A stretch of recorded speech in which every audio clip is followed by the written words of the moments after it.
Today, we step into foggy streets of 18th century Yorkshire, a land of narrow alleys, candlelit classrooms, and whispers of secrets best left unspoken. In a quiet village, a schoolteacher named Eugene Aram walked among his neighbors, a man admired for his mind, his poetry, his learning. And yet behind spectacles and polite greetings, he carried a darkness few could imagine. One day, a man disappeared. Days later, bones were found, buried shallow and hidden, their story murky, their justice slow. No one suspected the scholar among them. No one imagined a mind that could balance Latin verses and murder with equal precision. And centuries later, the echoes of that crime still linger, challenging our notions of intellect, morality, and the hidden monsters who walk quietly beside us. It begins with a whisper from the past, trapped in ink on brittle, yellowed paper. I have done it, and yet no one knows. My conscience is a furnace that will not cool. The words are shaky, almost childlike in their confession, but the weight behind them is anything but innocent. Imagine reading that in the quiet of your candlelit room, feeling the ink almost pulse with guilt and fear. The diary belonged to Eugene Aram, a schoolteacher who, for all appearances, was a picture of respectability in 18th century England. And yet, hidden in those lines is a truth too monstrous to ignore: murder. Picture this: an unassuming man, with spectacles perched on his nose, who could quote Horace and recite Latin verses without blinking. And beneath that cultivated veneer, a mind capable of calculating the coldest of crimes. The diary isn't just paper. It's a tombstone for morality, a skeletal hand reaching out to drag anyone who dares glance at it into a labyrinth of obsession and deceit. He wrote of remorse, of sleepless nights haunted by his own act, but also of a strange pride, a perverse satisfaction in outsmarting everyone around him. This duality, the scholar and the killer, is what haunts the case, what makes it linger in the shadows of history. And here's the thing that really makes your blood run cold. Aram's victim, Daniel Clark, wasn't a stranger. Their lives had intersected through chance and circumstance, and yet Eugene turned acquaintance into victim with a precision that felt surgical, almost ritualistic. The diary doesn't just confess, it teases.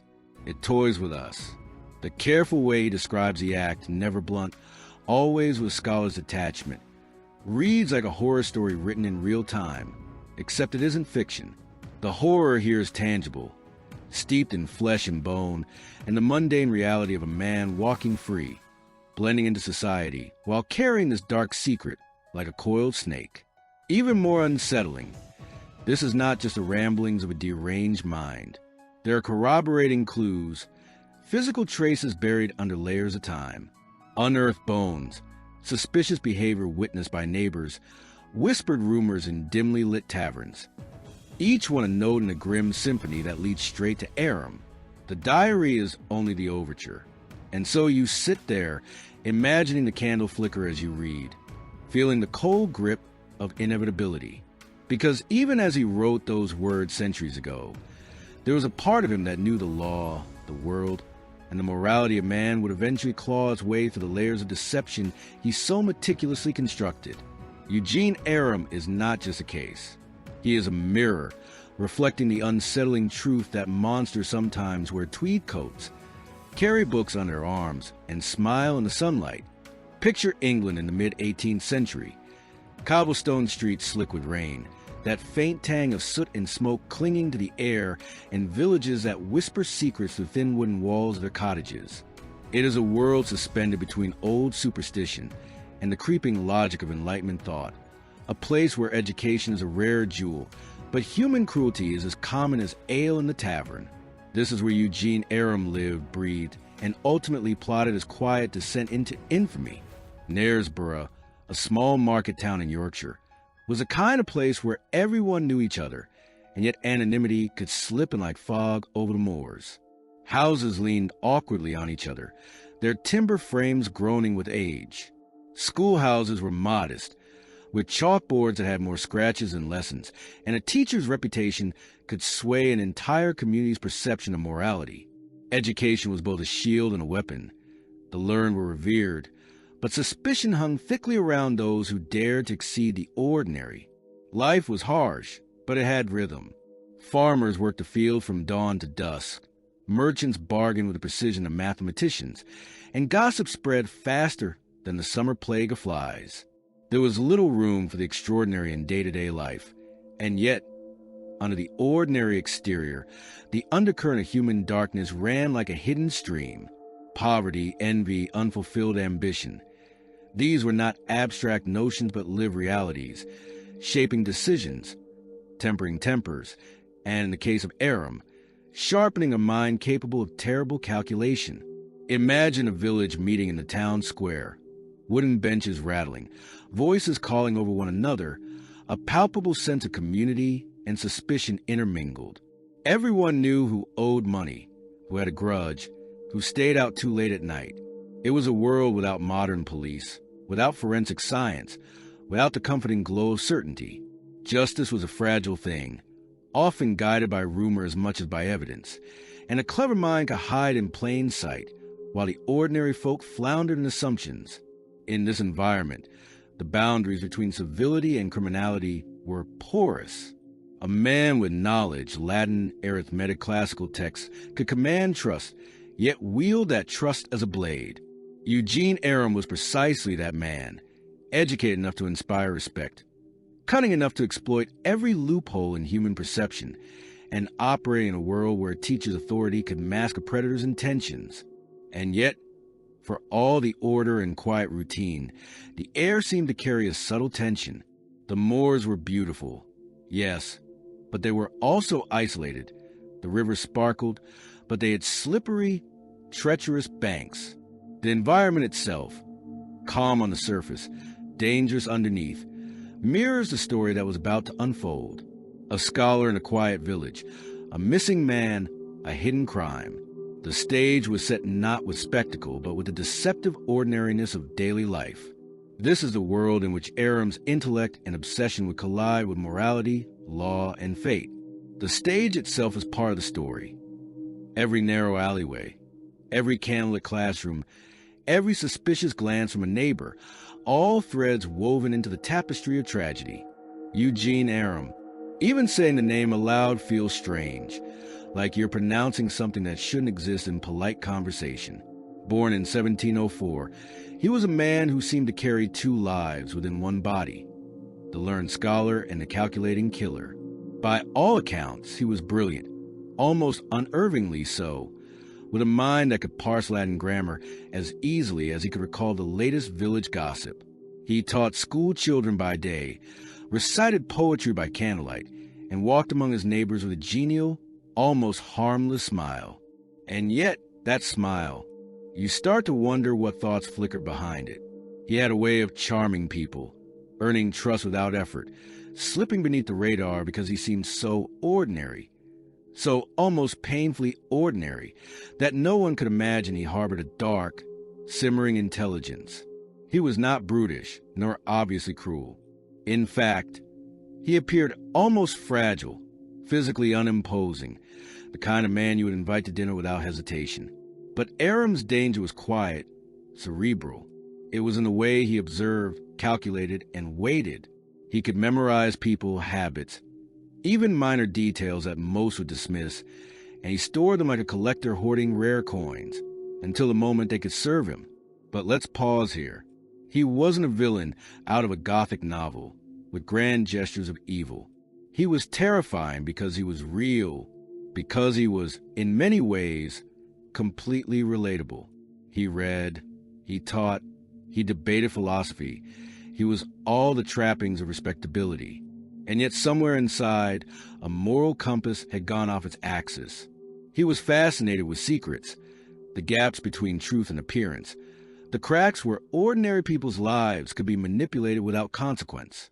And then there's Richard Houseman, the unfortunate man whose life intersected fatally with Aram's. Houseman was, by all accounts, simple-minded and hard-working, a man whose presence in the world was steady but unremarkable. He was the kind of person you might overlook in a crowded room, but in Aram's mind, he represented opportunity. The collision of intellect and naivete, of ambition and vulnerability, created a perfect storm. Aram didn't just see a man. He saw a problem to be solved, a risk to be neutralized, and a secret to be concealed. What fascinates me, and terrifies me in equal measure, is how he reconciled his duality to the public. Eugene Aram was a man of letters, a teacher, a thinker, a scholar admired for his intellect. To himself, he was a man capable of murder, someone who could wield cunning like a scalpel and erase consequences with careful calculation. That balance, or imbalance, is the central lens through which the tragedy must be viewed. Because understanding Aram isn't about rationalizing his crime. It's about tracing the cold logic of a mind that could love poetry and yet meticulously plan a man's death. It's that duality that makes this story linger in your gut. You don't just study him. You feel him creeping into your consciousness. You imagine him walking the village, nodding to neighbors, correcting a child's arithmetic, while in some hidden corner of his mind, he replays that one fatal act again and again, like a scholar reading a poem he alone can understand. And when you finally realize the extent of his mind, the chill hits. He could be anyone, brilliant, harmless, and utterly dangerous.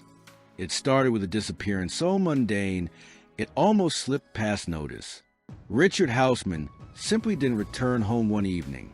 No dramatic screams, no bloody trails to the village, just a man vanishing into the Yorkshire mist. At first, the neighbors muttered about him having wandered off, perhaps to a friend or a distant relative. But days turned into weeks, and the whispers shifted from casual speculation to a low, gnawing dread. People began to realize that something was very, very wrong. The first clue that something sinister had occurred was, ironically, almost laughably small. A few footprints near a riverbank, partially obscured by mud and rain, and a piece of cloth snagged on a bush. No one at the time understood the gravity of these fragments. They were seen and dismissed as the detritus of ordinary life. But in retrospect, they were the first trembling fingers of a truth too terrible to confront. That Richard Houseman had been met not by accident, but by design. And Eugene Aram? He maintained his calm, his meticulous composure. To the outside world, he was horrified, concerned even. He spoke of Houseman with the right mix of sorrow and curiosity, even joining the villagers in searching the surrounding hills. There's a kind of audacity in that, a cold, almost theatrical brilliance. Imagine a man walking alongside those who were mourning, nodding thoughtfully, all the while knowing he was the architect of the tragedy they feared. That juxtaposition, grief on the outside, calculation on the inside, is what sets the case apart from ordinary crimes. It wasn't just a disappearance that unnerved the village. Small, unsettling hints began to surface. A neighbor claimed to see Aram near the river late one night. Another remembered hearing strange noises, muffled, dragging sounds, near Houseman's usual path. These details were brushed aside, the kind of soft evidence that slips through the fingers of justice until it's hardened into undeniable horror. People felt a creeping, irrational fear, the sense that someone among them had been transformed by darkness. Then came the day the truth began to bubble closer to the surface.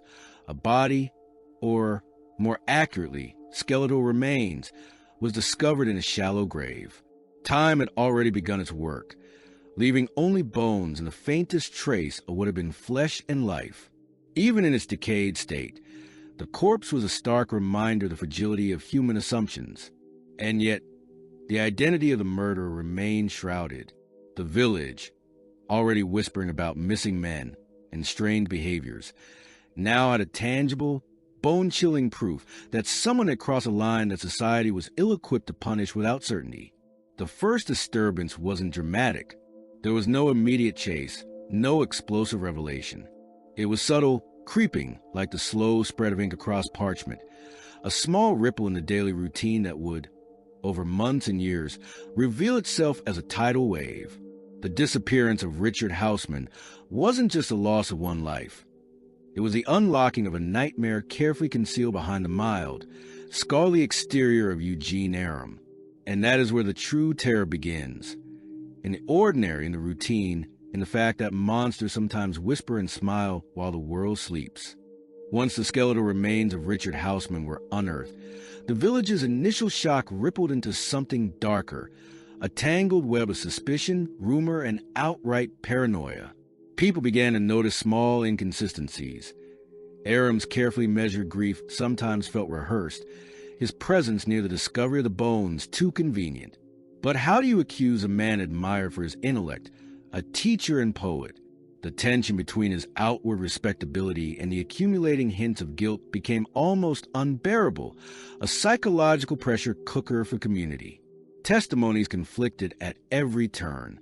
One neighbor swore Aram had been seen lingering around Houseman's property the night he vanished, while another insisted he was miles away, absorbed in Latin exercises or correcting a pupil's verse.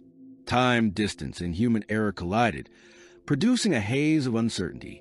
And yet, the gut feeling, the instinctive primal sense of something being off, persisted. The village could not reconcile the man. They thought they knew what the man the evidence whispered about in fragments and half-truths. Even the bones themselves contributed to the labyrinth of confusion. The shallow grave had been disturbed before authorities arrived, muddling potential clues. Was it a desperate neighbor trying to do the right thing? Or did Aram himself tamper with the scene, meticulously erasing the trail of his own culpability? Each possibility was as plausible as the next, and each theory seemed to magnify the horror.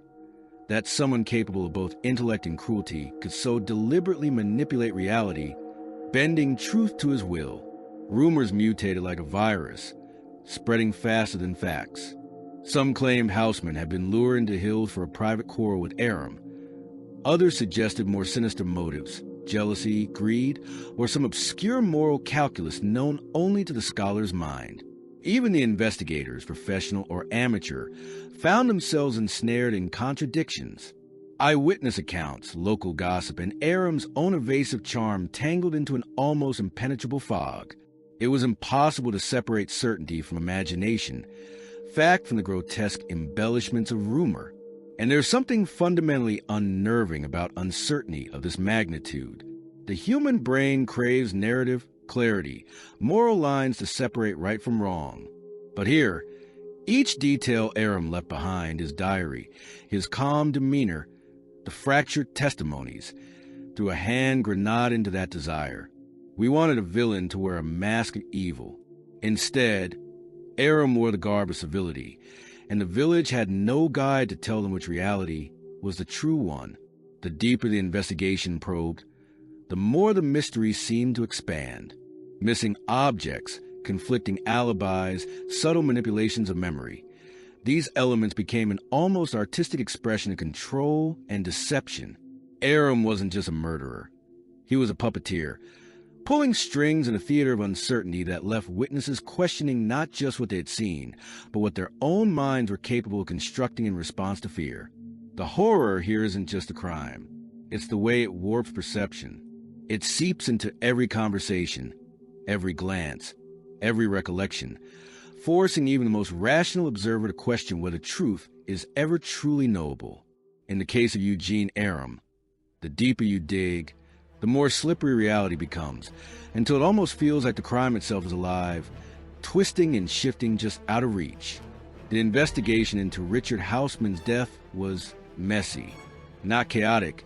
Exactly, more like a slow, excruciating crawl through mud and mirrors. Detectives and townsfolk alike attempted to piece together the fragments, but every clue seemed to carry two meanings, every statement two possibilities. Aram, of course, played his part flawlessly. He answered questions politely, never too eager, never defensive, almost as if he were auditioning for the role of the blameless scholar in a tragedy he himself had written. They scoured the countryside, digging near riverbanks, quizzing neighbors, examining tools and possessions. Yet despite the physical evidence, the case's biggest challenge was psychological. Aram's intellect was a maze. He anticipated inquiries, anticipated suspicion, anticipated what ordinary minds could perceive. His diary, though incriminating in hindsight, was cryptic enough to sow doubt. Was it a genuine confession? A self-indulgent fantasy? A philosophical meditation on morality gone awry. Every page, every line was a test of human credulity. Theories abounded. Some suspected Houseman had wandered off and met with an accidental death, perhaps in a river or on a steep hill. Others whispered about jealousy or greed, a fight over inheritance property, or some overlooked village dispute. But these theories, plausible as they seemed, always circled back to Aram. There was an elegance, almost artistic, to the way the circumstances pointed to him without shouting it outright. He was like a chess player leaving subtle traps, a misplaced word, an odd timing of absence, the faintest traces of footprints that led nowhere, or perhaps everywhere. And then there were those who posited a darker, almost literary theory, that Aram had killed for reasons even he could not fully articulate. Perhaps it was a compulsion, a test of his own intellect, a philosophical experiment in morality. The notion seems absurd at first, until you read the diary and feel the almost poetic detachment he employed in describing the act. The mind capable of that level of self-reflection is terrifying precisely because it defies ordinary understanding. Murder becomes a puzzle, guilt becomes an equation, and conscience becomes something to be calculated rather than felt. Even the authorities were caught in this trap. The legal system of the time required tangible proof, a clear chain of causation, witnesses unassailable by doubt. Aram's careful orchestration turned the law into a labyrinth. Skeletal remains suggested foul play, but offered no direct proof. Witness accounts were contradictory. Aram's outward persona, a soft-spoken, educated man, clashed violently with the growing suspicions. It was a psychological chess game with the stakes being life, reputation, and historical memory. Every overlooked detail, every contradiction, seemed to deepen the darkness. The grave, shallow depth, the timing of Aram's absences, the peculiar way he spoke about morality, all became part of a complex puzzle. Investigators, historians, and later criminologists would debate endlessly. Was he meticulous or reckless? Cold-blooded or morally tormented? Theories multiplied because the man himself was a contradiction, a walking paradox. And the more one tried to solve the case, the more it dissolved into questions that clawed at the edges of reason. The investigation became less about catching a criminal than about trying to understand a mind that defied ordinary morality, a mind that seemed to operate on a plane both frighteningly logical and disturbingly detached from human empathy. In short, Eugene Aram wasn't just a suspect. He was a study in the terrifying potential of intellect untethered by conscience. And then, inevitably, the trap snapped shut. It came in the form of a discovery that seemed almost too poetic for reality. Fragment of evidence buried in the earth, overlooked for years, whispered the truth too clearly to ignore. Skeletal remains, subtly marked by the unmistakable signs of deliberate concealment, were traced back to Houseman. But more importantly, the faint imprints of soil, the positioning of the grave, even the disturbed vegetation hinted at methodical premeditation. Every piece was a fingerprint of thought, a scholar's thought, behind a crime that had been hidden in plain sight. Public attention, once peripheral, erupted into a frenzy. The very town that had admired Aram's intellect now watched him with a mixture of fascination and horror. They could no longer reconcile the mild-mannered teacher with the murderer their instincts, however vague, had always suspected. The collapse of the veneer was theatrical in the most chilling sense. The man who walked among them like a ghost now had the law literally on his heels. It was Aram himself, paradoxically, who accelerated the unmasking. His writings, those obsessive, morbidly poetic musings, were scrutinized as evidence. Lines once dismissed as eccentric reflections became chillingly literal confessions. Every carefully chosen word was now a nail in his own coffin. And yet, one could almost admire the audacity, the same intellect that orchestrated the murder left behind the threads that would eventually ensnare him. There's a kind of tragic brilliance in that, an ironic nod to the old adage that genius and madness are often bedfellows. Then came the arrest. Imagine the scene. Aram, dignified but pale, escorted from the quiet village that had nurtured him, his calm facade cracking in subtle ways under the weight of inevitable exposure. Witnesses were called, the diary's passages read aloud, and the skeletal evidence displayed with clinical precision. And still in the courtroom, he attempted to maintain a scholar's detachment, analyzing, explaining, almost teaching as he faced judgment. It was surreal, grotesque, and hypnotically compelling. For the public, the trial became a psychological spectacle. Here was a man who had hidden evil behind civility, whose intellect had allowed him to manipulate reality, now stripped of all pretense. And the deeper horror lay in the questions it provoked. How many secrets had he kept? How many other Housemans had he bypassed without consequence? The trial, in effect, wasn't just a legal proceeding. It was a confrontation with the uncomfortable truth that intelligence, detached from morality, can operate like a silent predator in plain sight. The turning point wasn't just evidence. It was a collapse of belief, the shattering of trust. Eugene Aram's carefully constructed world of reason, poetry, and apparent virtue crumbled under the relentless logic of scrutiny, leaving behind only the stark, horrifying outline of the crime and the man who committed it. From admiration to revulsion in a heartbeat, the village, and indeed the wider society, faced the unsettling realization that genius and evil can coexist, sometimes in a single, unassuming human frame. The verdict was inevitable, yet it arrived with the weight of inevitability made flesh. Eugene Aram was found guilty of the murder of Richard Houseman. The law, slow but relentless, had finally caught up with the man whose intellect had danced so elegantly around suspicion for years. And yet, even in resolution, there remained an unsettling ambiguity, a lingering shadow that refused to dissipate. The sentence, death. Aram was executed in 1759, hanged for his crime. Public accounts describe him walking to the gallows with a calm almost inhuman, composing himself as if reciting lines from a tragedy rather than facing the absolute finality of life. There was no dramatic confession at the end, no last-minute plea. Only a scholar, measured and precise, confronting mortality with the same meticulousness he had once brought to murder. Witnesses spoke later of a strange serenity, a grim acceptance, as if it already calculated the price of his actions and found it acceptable in some cold, abstract sense. And yet, the questions never truly ended. Was Houseman's murder motivated purely by opportunity? By greed? By some perverse intellectual curiosity? The diary offers tantalizing hints, but no definitive answer. Aram's own mind remains an impenetrable fortress. Historians speculate endlessly. Psychologists marvel at the complexity, and ordinary people are left with that uncomfortable sense of unease, that perhaps we'll never fully understand why he did it, only the fact that he did. Even beyond motivation, uncertainty clings to the case like moss to stone. Some accounts suggest other victims might exist, quietly buried under the shadows of Aram's careful life.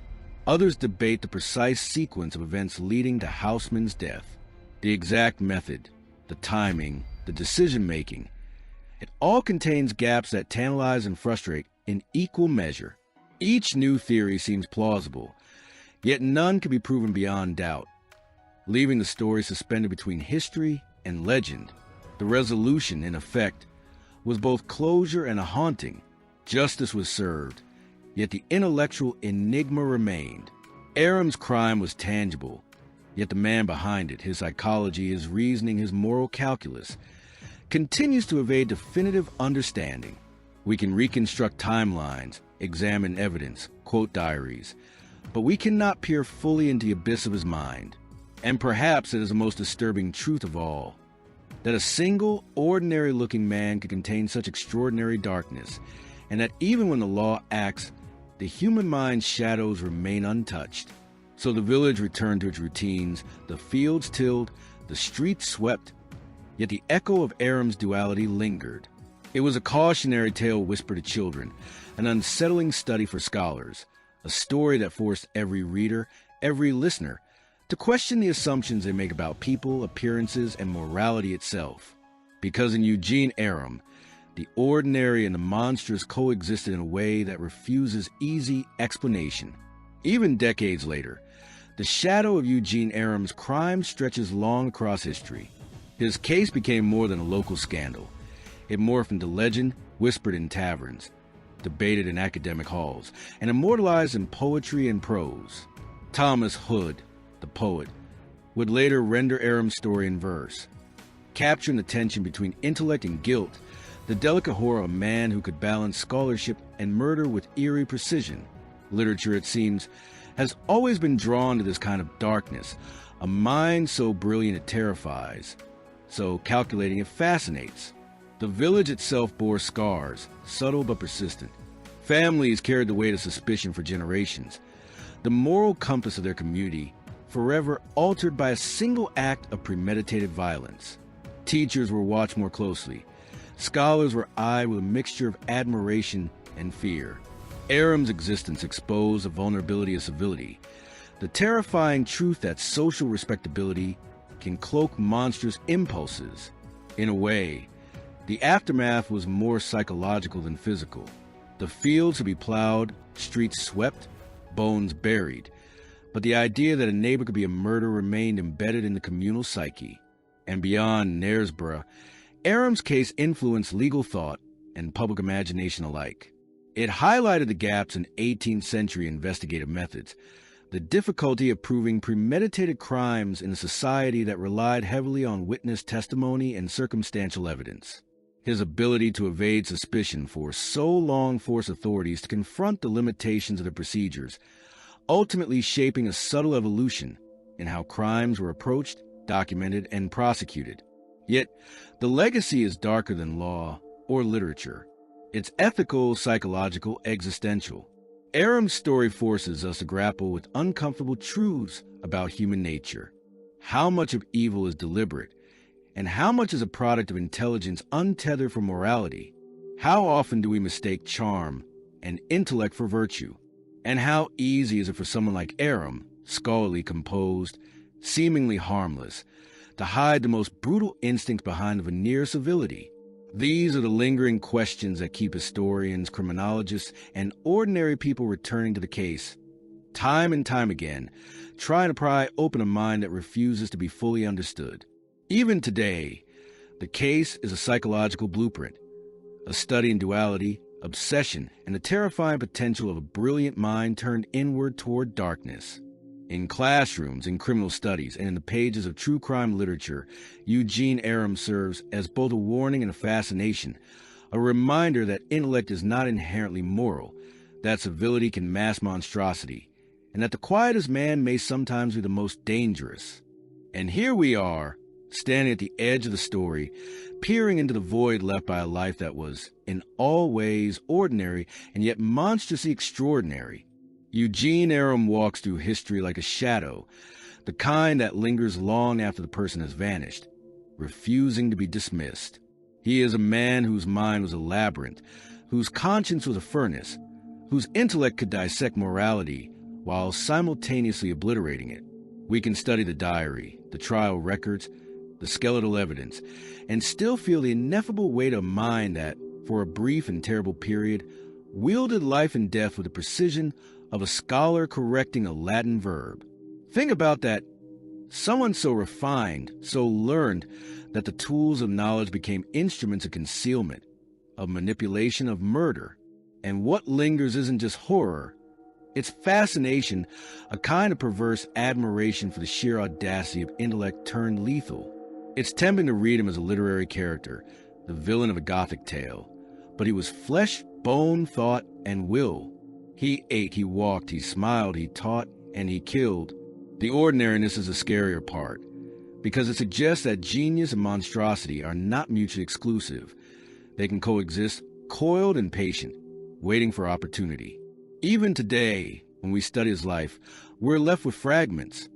The skeletal remains, the diary, the court transcripts, the poetry inspired by his deeds. Each fragment is a window into that terrifying duality, yet none offers certainty. We do not fully know why he killed, nor how many times he manipulated those around him without detection.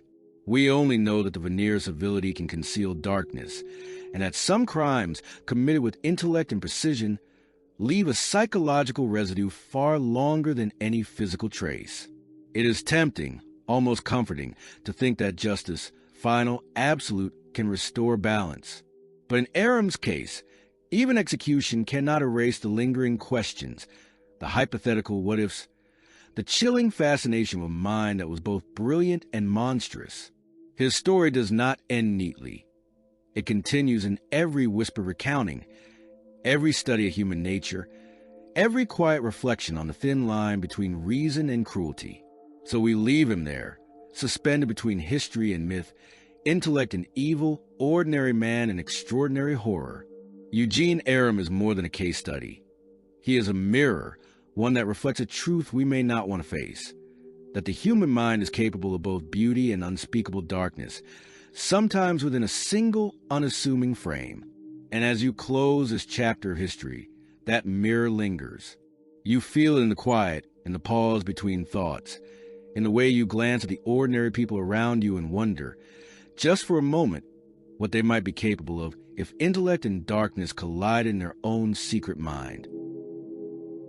Hello, everyone, and thank you so much for listening. As usual, please leave any comments or feedback you may have, and I hope to see you all again in the next case.